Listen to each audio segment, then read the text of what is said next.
იმდენმა ადამიანმა გამისპამა წინა ვიდეოში, რომ უცხო გადაიღე ვიდეო დემოკრატია versus დიქტატურა, რომ ამისთვის მე რო გვერდია მე არა ვიქნებოდი თქვენთან ძალიან არაგულწრფელი ადამიანი და საკუთარი პოზიციის დაცვა არ შემიძლებოდა. მეგობრებო, მოვიდა ეს მშვენიერი დღე, სადაც მე ვაპირებ საკუთარი პოზიცია დავიცვა იმასთან მიმართებაში, რომ მე პირადად მირჩევნია დიქტატორული, ავტორიტარული მმართველობა იყოს ქვეყანაში, რომელსაც მართავს წესიერი, თავისი საქმის მცოდნე, ღირსეული პიროვნება, ვიდრე ათასობით და ასიათასობით კორუმპირებული მართველი, რომელსაც დასავლეთიდან მართული deep state-ები, დასავლეთიდან მართული ელიტები შენ გისაღებენ და ტრანსკრიფციას და გადმოთარგმნას უკეთებენ, რომ რაც უფრო დემოკრატიულია ქვეყანა, რაც უფრო პლურალურია არჩევნები, რაც უფრო ესეთია, შენ უფრო კარგად ცხოვრობ, შენი უფლებებია დაცული, შეთვის ვიღაცა საფრანგეთში იღვიძებს, რომ შენ იყო კარგად, რობოტები 64 შეგრევე ხვდები, რაღაც ღაპრები, მეგობრებო. მაგრამ მე არ ვაპირებ ამ ყველაფერს არააკადემიური ენით საუბარს, ეს არ შეეფერება ჩემს ამ დიალექტიკას, მეგობრებო. აქ ასე რომ მე გადავწყვიტე, რომ დასავლური ფილოსოფიის ეს შესანიშნავი წიგნი ირაკლი ბათიაშვილის გამოვიყენო ჩემს დამცველად ამ პოზიციის და წარმოვაყენო თქვენ წინაშე არგუმენტები. თქვენ თუ მე დამეთანხმები, დაწერთ კომენტარებში, რომ უცხო შენ ხარ მართალი ამ შემთხვევაში და შენი მსჯელობა სწორია, ასევე თუ არ მეთანხმები, დაწერთ კომენტარებში, რომ მე არ მეტყობთ, იყავით ადეკვატურები, რაც მთავარია. მეგობრებო, მოდი სანამ ამ შესანიშნავ მსჯელობაზე გადავალთ, სადაც მე სოკრატედან ვიწყებ და მივდივარ თანამედროვე ფილოსოფიამდე და თანამედროვე პოლიტფილოსოფიამდე, რაც თავარია, გთხოვთ რომ დაალაიქოთ ვიდეო, გამოიწეროთ არხი, გაუზიაროთ მეგობრებს, ასევე თუ გსურთ რომ არხს დაეხმაროთ განვითარებაში, გაკეთოთ დონაცია, რადგანაც რაც უფრო მეტი ადამიანი გაიგებს ჭეშმარიტებას, მით უფრო კარგ სოციუმში და ჯანსაღ საზოგადოებას შევქმნით ჩვენ მომავალში.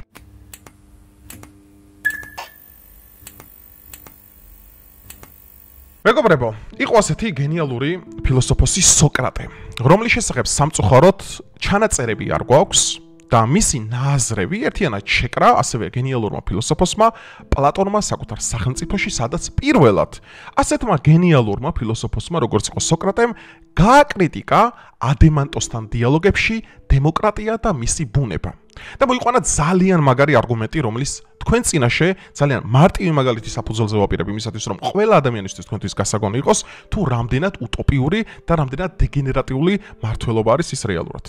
სოკრატემ მოიყვანა ასეთი მაგალითი. წარმოიდგინეთ, გადიხართ ზღვაში, მეგობრებო, და ყავთ გემი.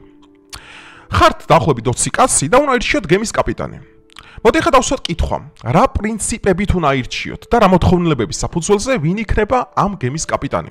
იმიტომ რომ ჩვენ უნდა შევთანხმდეთ ერთ რამეზე და უნდა ვიყოთ გულწრფელები საკუთარ თავთან, რომ გემის კაპიტანი რომ იყოს კარგი, ის უნდა აკმაყოფილებდეს ისეთი პრიმიტიული სახის შესახებ ცნობებს, მაგალითად როგორიც არის, რა არის ნაოსნობა.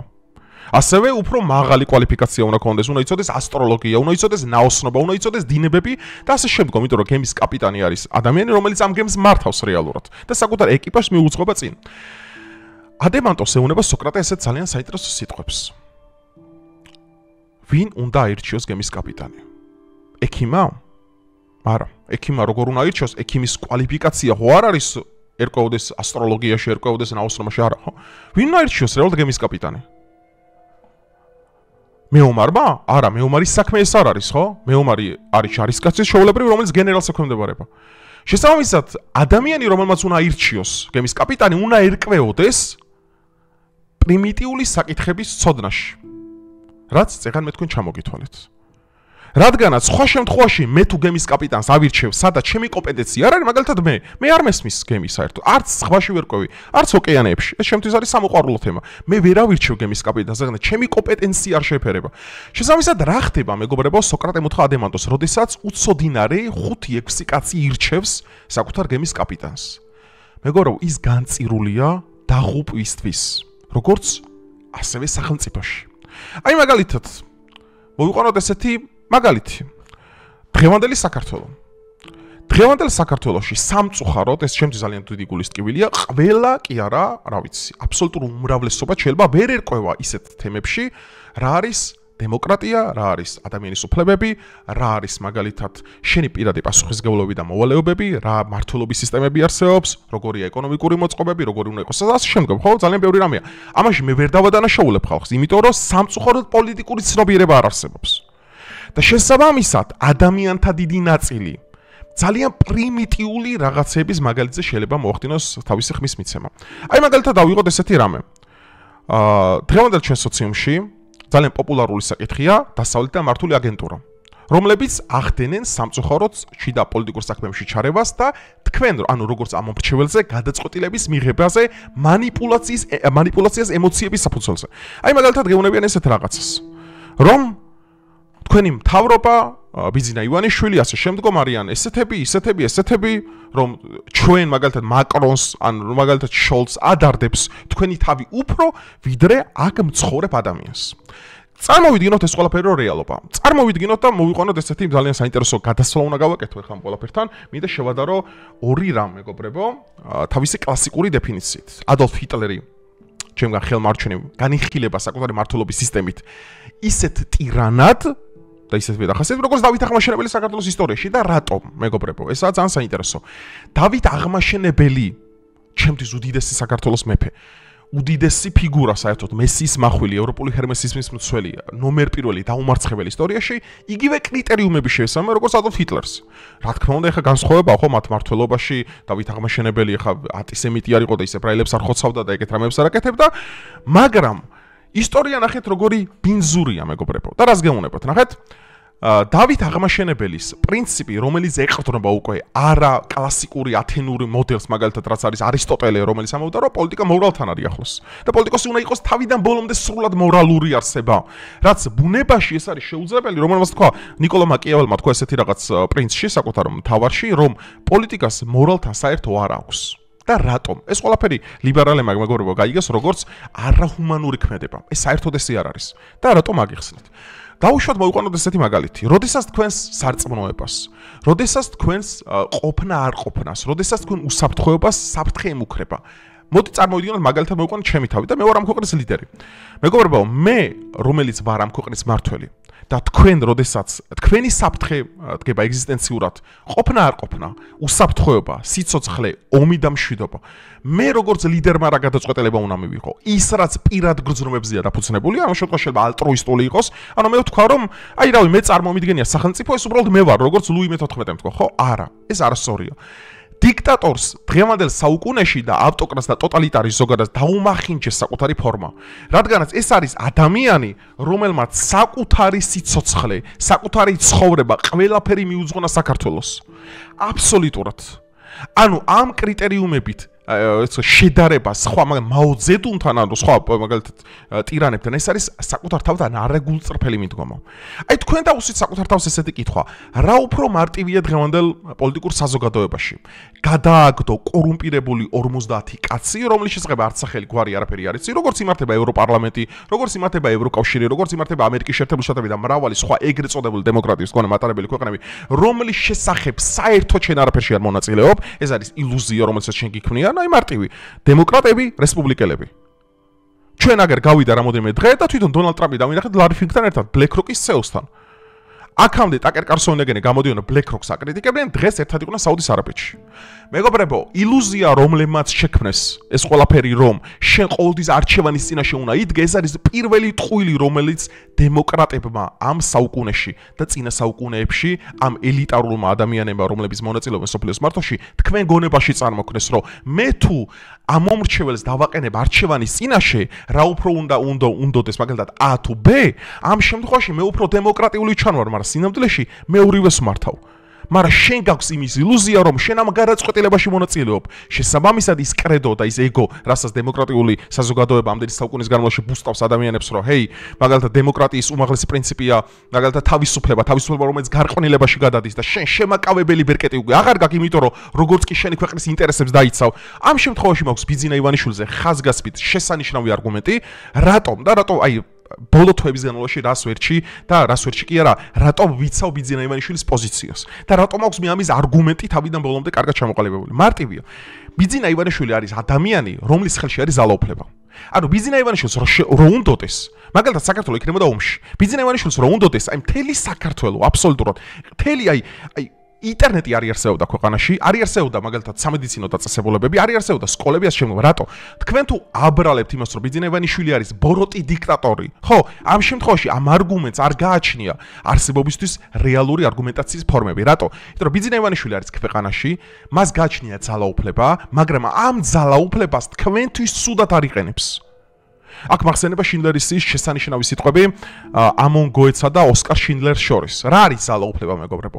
ძალაუფლება ის კი არ არის, ოდესაც მე შენი მოკლა დამონება და შენი დაჩეხვა შემიძლია. არა, ეს ძალაუფლება არ არის. ძალაუფლება არის, რომ მე შენზე მეტ ძალაუფლებას კი ვფლობ, მე შემიძლია შენზე გავლენა მოვახდინო, მე შემიძლია შენ გაჯობო, მე შემიძლია შენ დაგამცირო, მაგრამ ამას მე არ ვაკეთებ. აი ეს არის ჭეშმარიტი მორალური მიდგომა უკვე საზოგადოებასთან, მეგობრებო. დავით ახმაშენებელს ზუსტად ანალოგიურად შეელო.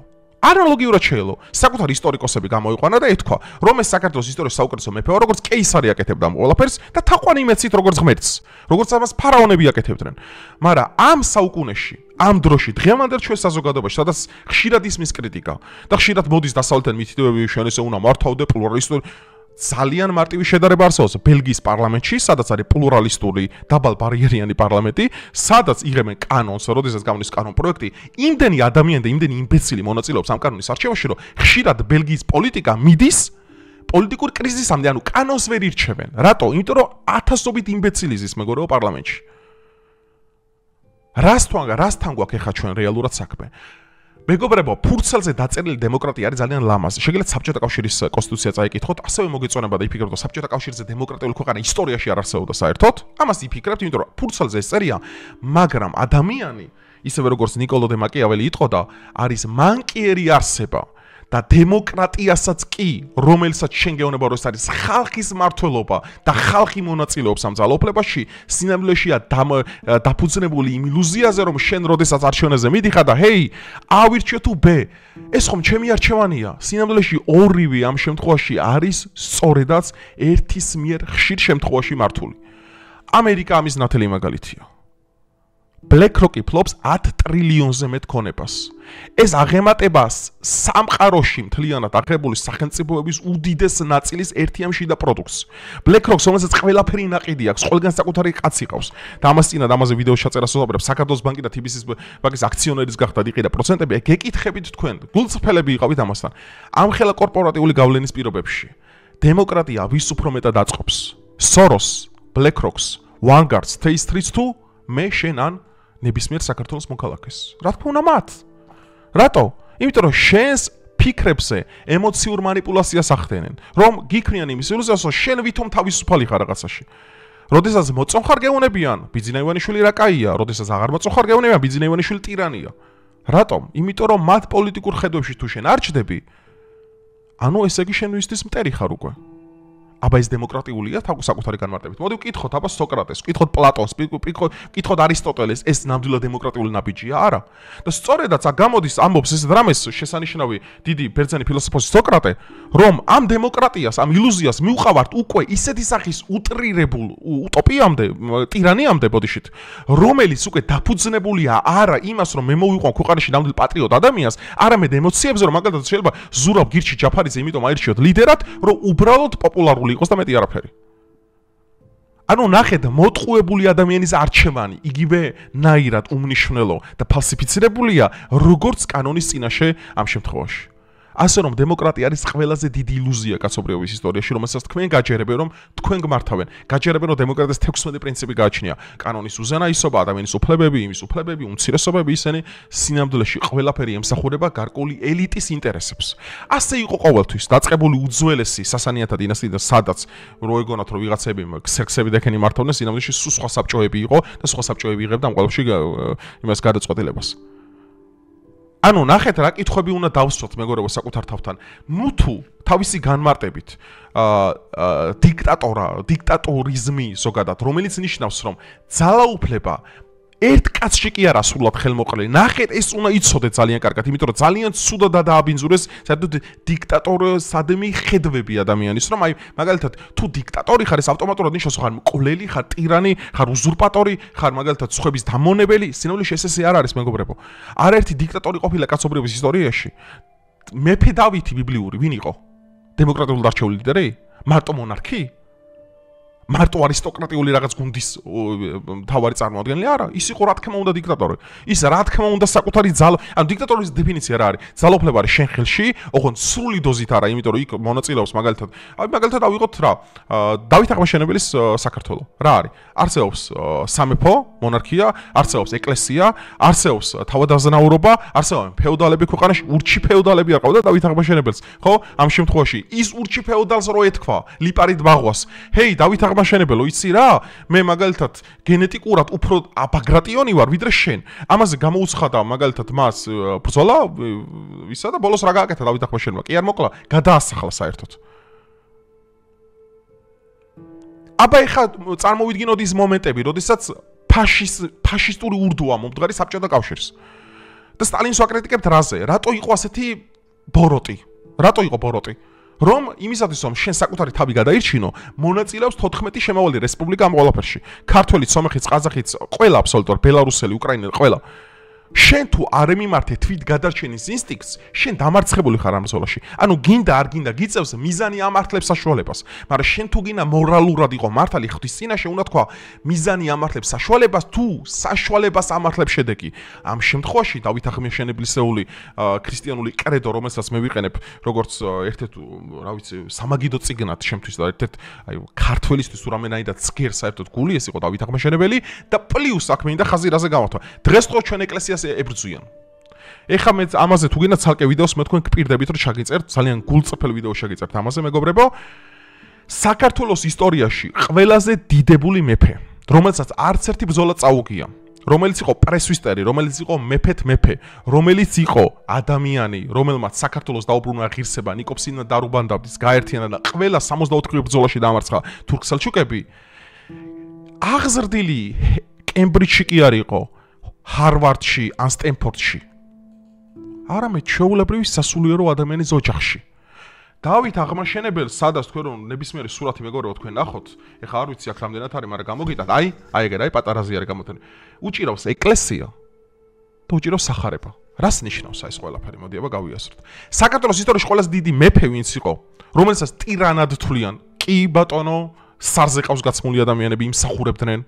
ეს რო არ გაეკეთებინა, ვერაზროს ვერ გაიგებდი დიდებული საქართველოს იდეას, რადგანაც ცუდი ადამიანები ყოველთვის არსებობენ. მაგრამ ნახეთ აქ რაზე უნდა მივაქციო ჩვენ ყურადღება, სასულიერო კაცის, ჭყონდიდელის ოჯახში არის გაზრდილი და 16 წლის ასაკში ხდება მეფე. აბა 16 წლის ადამიანს შევხედოთ დღეს.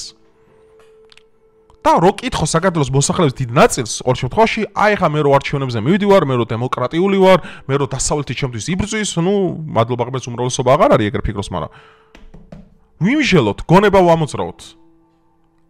რეალურად გულწრფელად შევხედოთ ამ საკითხს. სასულიერო კაცის ცხოვრებაშია ეს ადამიანი გაზრდილი.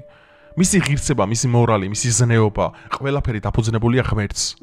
როდესაც ღმერთი გაძლევს ლეგიტიმაციას, შენ აქ აღარ გჭირდება არავითარ შემთხვევაში ადამიანების მიდგომა, იმიტომ რომ რაც არ უნდა იყოს მეგობრებო, ღმერთი დიწყება და ღმერთი ცრულდება ყველაფერი.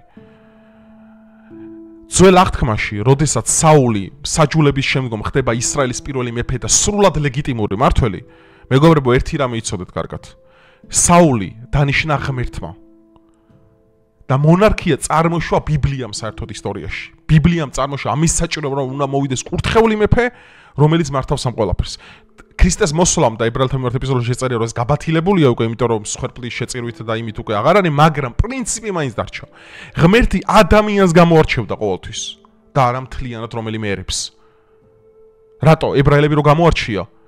არ დაუყენა ლიდერად სამსონი, არ დაუყენა ლიდერად დებორა, არ დაუყენა ლიდერად საული, დავითის, რა შედეგი მივიღეთ რეალურად? რა შედეგი? სრულიად არაფერი. რატო მეგობრებო? მოსეს რატო ესაუბრება ღმერთი? რატო ესაუბრება სინასთაზე მოსეს და რატო არ ესაუბრება ებრაელ ხალხს ღმერთი? იმიტომ რომ მოსია ჭურჭელი, რომელმაც უნდა მიიღოს ეს სოდნა. ეს ხალხს თავისთავად არ შეუულია. მაგრამ ეს იმას კი არ ნიშნავს, რომ დავუშვათ, აი ჰიპოთეტურად მოვიყვანოთ, რომ მოსე ამ შემთხვევაში ამპარტავანი უნდა ყოფილიყო ხალხთან. არა, მოსე თავდაბალია. მოსე იგივე ტკივილს გადის 40 წლიან მოგზაური, რასაც თითოეული ადამიანი. მოსე ჭურჭელია, მოსე იტევს ღმერთის დანახვა, ხოლოდ შეულია. ღმერთს ვერ დაინახავს ის ადამიანი, რომელიც გამოდის აქციაზე დგება. ღმერთს როგორ უნდა ხედავდეს ის ადამიანი, რომელიც მარტივ კარგსა და სულს ვერ არჩევს. ღმერთს როგორ უნდა ხედავდეს სულელი ადამიანი, რომელსაც საერთოდ განათლება, სოფხ არაფერი არ უვარგა. რომელიც მტრების საქმეშია ჩართული დილიდან სახამომდე. საუბარი მაქვს NGO-ებზე, დასავლიდან მართულ აგენტებზე. ბოლო 40 წლის განმავლობაში ზვიადი ჩამოაგდეს. მოყავდათ ის მართველები, საკრო ვის მაგაჭირდებოდა. ვინმე არ ეწინააღმდებოდა ზვიადი მოკლეს და ეხა ვისი ჯერ იდგება ბიძინა ივანიშვილი არ აწყობთ, არ მოწონთ, იმის გამო რომ ბიძინა ივანიშვილმა საკუთარი ძალაუფლების დაკარგვის, საკუთარი ოჯახის საფრთხის წინაშე დაყენების, საკუთარი ფინანსების, საკუთარი ამას აყენებს სასწორზე. და ვიღაცა ეხა გამოვა და მე მეტყვის ესეთ რამეს რომ აი ხა მე რო ყოფილიყავი მაგის ადგილასო ბიჭო შენ რო ყოფილიყავი შეიძლება მაგის ადგილას აკია დუბაიში გეცხოვრა უკვე ვილებზე და იგეცხოვრა სანამ ადამიანს ხელში ძალაუფლებას არ მიცემ მაგამდე რაც ლაპარაკობს გინდა მე მათ შორის ამას არანაირი მნიშვნელობა არ აქვს მე ყოველთვის რა არის ჩემი საზომი მეგობრებო მე რას ვლაპარაკობ მე ხო არ ვამბობ რომ მე მეცი თაყვანი მე ვარ ჭეშმარიტ არა ამას არ მე ვამბობ რომ ღმერთო იყო შენი ნება რომ მე ვიყო ჭურჭელი დავითიო შენი აზრი რომ შენი სიტყვა მომცნო კაცობრიობას თორე მეც უკვდები თქვენც უკვდები და ყველანი უკვდებით ამ ქვეყანაზე რაც უფრო რქებს დაიდგავს საკუთარ თავზე, მით უფრო დაეცემი ამ ქვეყანაზე. ამიტომ ღმერთი ერთს არჩევს ყოველთვის. ეს არის ბიბლიური ცოდნა, ეს არის ღმერთი, ეს ხალხო, იმას კი არ იშავს დიქტატორა რა გონებთ, იცი? აი მოვა ვიღაც კაცი, დადგება დახოცავს ყველას. აი ეს ვინ გითხრათ? აი საიდან მოიტანეთ რომ დავით აღამაშენებელი საკუთარი პირადი მიზნების გამო აკეთებდა ამ ყველაფერს. დავით აღამაშენებელი ღმერთის სახელი დაკეთებდა ყველაფერს, მეგობრებო. და ვერ უნდა დავინახოთ რა განსხვავება დავით აღამაშენებელსა და მაო ძედონ შორის. ამის გამო უნდა ვთქვათ, კიდევ ერთხელ გავუნებით, რა უფრო მარტივია, ერთი კაცი მოიშოროთ თქვენ არაპროპორციული გზით, მაგ შემთხვევაში რევოლუციით, თუ მაგალითად, რა ვიცი, BlackRock-ში მიდი ახლა ეძებე ვინ არის მტყუარ მართალი. Larry Fink-ს მოიშორებ, გამოვა 100 მაგნაირი. რატო ის არის ოლიგოპოლიის შედეგად გადანაწილებული? გადანაწილებული რატო? ერთი ჩეფი ყავს საფრანგეთში, მეორე ყავს ბრიტანეთში, მესამე გერმანია, მეოთხე პეტრესთან, პავლესთან და ასე შემდგომ. მიდი ეძებე. ეს არის როგორ გითხრათ, აი ჰიდრა თავს მოჭრის თავი მაინც ამოდის. ანუ ეს არის სისტემა, ესა მატრიცა რეალურად. მატრიცა რეალურად ეს მეგობრებო. ანუ ეს მატრიცა აწყობთ მხოლოდ იმ ელიტას, რომლებიც ილუზიას გიქმნიან, რომ თქვენ გვართავენ. სინამდვილეში გაუნათლებელი სამი ადამიანის აზრი, რატო უფრო მნიშვნელოვანი უნდა იყოს, ვიდრე ერთი ჭკვიანის გეკითხებით. რატომ? 400,000 მაკაცმა შემოხაზა რამის ნაციონალური მოძრაობა ქვეყანაში. რომელიც, ბიჭო, იმას კი არ ვამბობ, რომ კარგი პარტია ხალხს ხოცავდა. ანუ განა რამე, უბრალოდ ხალხს ხოცავდა. ბიზნეს ატერორებდა მაგალითად, რა ვიცი, იუთუბერი რო ყოფილიყავი, ახლა შემომივარდებოდნენ სახში, ვირის საბანოში, ან შეიძლება ისე ვეცემე, რომ საერთოდ სისხლი ტვინი გამომსულიყო. ანუ ნახეთ, ანუ მარტი 400,000 კაცმა იმის ფონზე, რომ ისტორია რაღაც 100 წლისი კი არ მოხდა, კაცო. ეხა სულ რაღაცა 20, რავი, რამდენი წელია სისხლი იმისგან გასული, რამდენი 212 რამდენი წელია გასული. 10-15 წელიწადში ადამიანები მაინც მაგას აძლევენ ხმას. ამ შემთხვევაში მე კითხვა გულწრფელი მიჩნდება საკუთარ თავს. სანამ ჩვენ მეგობრებო არ გვექნება ბრბოს მაგივრად საზოგადოება ინტელექტუალური, რომელიც მიიღებს ორ არჩევანს, მითხარით დემოკრატია საზიანოა თუ სასარგებლო ამ შემთხვევაში ჩვენი ქვეყნისთვის. რა თქმა უნდა საზიანო. რადგან ამ 400,000 კიდე 400,000 და კიდე 400,000 რო დამატებოდა, დღეს თქვენ ისეთ ქვეყანაში ცხოვრებდით, მოგენატრებოდათ პურის ჭამა საერთოდ. მოგენატრებოდათ ესეთ რეალობაში ცხოვრება. დღეს რო ადამიანებს ეს რაღაცა ღმერთობიური ვიცი, ზოგ სახლი აქვს, ზოგს მანქანა, ზოგს რამდენი ადამიანი წინ მიდის, ხო რაღაცა ჩვენ ამ პროგრესს ხო ხედავთ ეხა რეალურად რაც ხდება, რაც ამ საუკუნემაც მოიტანა, კაცო, მე მარტო არ ვლაპარაკობ ამ თავრობაზიან საუკუნემაც რა მოიტანა, რომ დღეს შეგიძლია გახდე ფულიანი უბრალოდ, აი მილიონერი შეგიძლია გახდე. არავინ მე ჩემ გარშემო არავინ არ მინახე ვიღაცა ვის დაღაზე მიდიოდა და არ თმევდეს ამ ყველაფერს. ეს მე არ მინახია. მაგრამ მოთხოვნილება რო გვაქვს, აი მე მინდა დავით აღამაშენებელი საქართველოში ვიცხოვრო, ბოდიში მოიხადე რა. ვერ იცხოვრებ. დავით აღამაშენებელმა იცი რამდენი რამე გააკეთა ამისთვის. დავით აღამაშენებლის ზოგს იცი როგორი ქართველი იყო? დიდგორის ბრძოლაში იმის რა ქვია, შიშის გამო კი არ მიდიოდნენ. სამშობლოს სიყვარულის გამო მიდიოდნენ ომში. ამაზე აი ამ სკამებზე გაზრდილი თაობა მიდიოდა დიდგორის ბრძოლაში? არა, ბავშვებიდან ცხენზე აბჯარის ასხმა და იმას რო სწავლობდა, რა ქვია, რა საკუთარ საბრძოლო ხელოვნებას. და დღევანდელი საქართველო და ის საქართველო ერთია, მეგობრებო? შენ ინტელექტუალური საზოგადოება თუ არ ყავს დაღუპული ხარ და ხა ვინებიც იჩემებენ ინტელექტუალობას დოისნაირები და ეგეთ თეატრებში რა სიგიჟებს მართავენ, ეს მეგობრებო, კარგია რეალურად, არ არის კარგი. სოკრატე ამას ამბობდა, რომ ეს აი ამ ყველაფერს ამ ყალბ დემოკრატიას ჩვენ მივყავართ. უკვე ცუდი ტირანის მოყვანამდე. გაიგეთ? აი აქ კარგავთ ჩვენ ისტორიულ ბალანსს. იმიტომ რომ დიქტატორი შეიძლება კარგიც იყოს და შეიძლება იყოს ცუდი, მაგრამ საზოგადოება, როდესაც მას წამოაყენებს და იტყვის რომ ჰეი, აი ამან უნდა გამიზღოს მე წინ, ამ შემთხვევაში საზოგადოებას იმის ლეგიტიმაციას რჩება, რომ თუ დიქტატორი არ მოეწონება, ან მართველი ან ლიდერი, მას შეუძლია ჩამოაგდოს. მაგრამ როდესაც დემოკრატიის დროს ათასობით კორუმპირებული ლიდერი ყავს ქვეყანაში, რომელიც სახელდაგვარიც არის ისე მონაწილეობენ ამ ჩრდილოვან მმართველობაში. რომელი ღმერთი იპოვის მაგას გეკითხებთ, ვერავინ საერთოდ. ამიტომ დემოკრატია ეს არის მმართველობა, სადაც 4-5 იმბეცილის აზრი უფრო მნიშვნელოვანია, ვიდრე ერთი ჭკვიანის. ეს არის დამღუპველი მეგობრებო საზოგადოებისთვის. რადგანაც ადამიანი ეს არ არის მხოლოდ სოციალური წარმონაქმნი. საქართველო არის ერის სახელმწიფო, საქართველო დგას თავკუთარ ფასეულობებზე, ღირებულებებზე, საკუთარ ისტორიაზე, საკუთარ რწმენაზე, საკუთარ ამბანზე, საკუთარ დამწერლობაზე, საკუთარ ლიტერატურაზე, საკუთარ პროზაზე, საკუთარ ისტორიაზე, ეს ჩვენია. ნახე, დავით აღმაშენებელმა ამ ყველაფერს მოუყარა და აქცია ნამდვილი ქართული რეალური ოცნება, რაც ისტორიაში იყო, გაერთიანებული დიდებული მებრძოლის საქართველო. ხო? ანუ ამ ჩვენ ეს რეალურად გავიარეთ. ეს არის ფაქტი, რომ საქართველოს ისტორიაში ყველაზე ძლევამოსილი მმართველები ვინების ყოფილან გიორგი ბრწყინვალე, სოლომონები, დავით აღმაშენებელი, ყველანი იყვნენ არადემოკრატიულად არჩეულები. საერთოდ ხალხი არაფერში არ მონაწილეობდა. მათ შექმნეს უდიდესი ისტორია მეგობრებო, მათ შექმნეს რეალურად დიდი ისტორია, რომელსაც დღეს აქ რო დავდივართ, ხან ერთ სოფელში წავართ, ხან ერთ დასასვენებულ კურორტზე, ხან იქ წავალ, ხან აქ და რო გვიხარია, ეს მათი სისხლით არის ნაშენები. შენი და ჩემი კი არა. და მაშინაც რო ყოლოდა ზურაბ ჯაფარიცისნაირი იმბეცილები, მაშინაც რო ყოლოდა ვაშეცისნაირი სამშობლოს გამყიდველები, მაშინაც რო ყოლოდა გვარამიესნაირები, აი დღეს საქართველოში კი არ დღეს კი ქურთები შეულებრივი. აი ქურთები როგორც არიან, არა სახელმწიფო არ აქვთ და ხან სირიის ტერიტორიაზე, ხან ერაყის და გაფანტულები არიან თავიდან ბოლომდე და თურქეთი სადაც გადაულის, გადაბუგავს, გადმობუგავს. ამიტომ მე მინდა რომ თქვენ შეიმეცნოთ მეგობრებო, ჩვენ როდესაც მივაღწევთ უკვე აზროვნებას, ჩვენ როდესაც მივაღწევთ სამოქალაქო საზოგადოების მშენებლობას, ჩვენ როდესაც მივაღწევთ იმ ეტაპს, რომ ჩვენი უფლებებიც, ჩვენი მოვალეობებიც, ჩვენი პასუხისმგებლობებიც, ხო, მარტო რომ გამოვდივარ და ვამბობთ, რომ ეს არ ვარგა, ის არ ვარგა, ჩვენი პასუხისმგებლობები ვიცით, ჩვენი მოვალეობები ვიცით, რომ თავისუფლება მოვალეობის გარეშე, რასაც ილია ჭავჭავაძე ამბობდა, არაფერი არ არის საერთოდ. შენ თუ ეს მოვალეობას, თავისუფლება მოვალეობას თუ არ წარმოშობს, შენი თავისუფლება შეიძლება გადავიდეს უკვე გაუკუღმართებულ აზროვნებაში, რამაც შენ კი არა, შენი ოჯახი და შენი ქვეყანას დააზიანოს. აი რატომ მირჩევნია დიქტატურა დემოკრატიას, რომ აქ მე პირდაპირ გეუნებით როგორი უნდა იყოს სისტემა. რადგანაც თავიდან ბოლომდე მეგობრებო ადამიანზე დადის ყველაფერი. ღმერთი ადამიანთან მიდის და არა ხალხთან. ღმერთი ადამიანთან. იმიტომ კი არ მიდის კაცო მოსე. შენ ახლა რო გამოხვალ, შენ ყველაზე მაგარი. არა, მაგრობა არაფერ შუაშია. რჩეულობა არ ნიშნავს რომ მე შენზე მაგარი ვარ. რჩეულობა ნიშნავს მე მეტი პასუხისმგებლობა მაქვს შენ წინაშე, რომ შენ რო გადარჩეთ, მე უნდა გავიღო დიდი მსხვერპლი.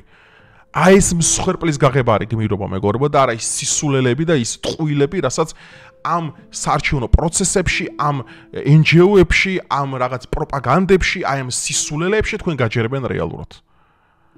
ბიზინა რო თქვენ არ ყოლოდათ აი საქართველო იქნებოდა ავღანეთი ან რომელიმე მაგალითად ღაზის ამკლავი შეულებრივი.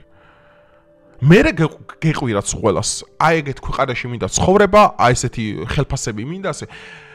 საბანის სადამდე წოდება შენი შესაძლებლობითა და რესურსების საფუძველზე. იქამდე უნდა დაიხურო ყოველთვის. სხვა შემთხვევაში მეგობრებო, მე ახლა ისე არ მინდა გამომივიდეს რომ ახლა ვიღაცას ახლა წმინდა ვაკ და რაღაცებს არა. პრობლემები დღესაც არსებობს, ქვეყანაშიც არსებობს. თავრობაშიც არსებობს, ყველგან არსებობს პრობლემები.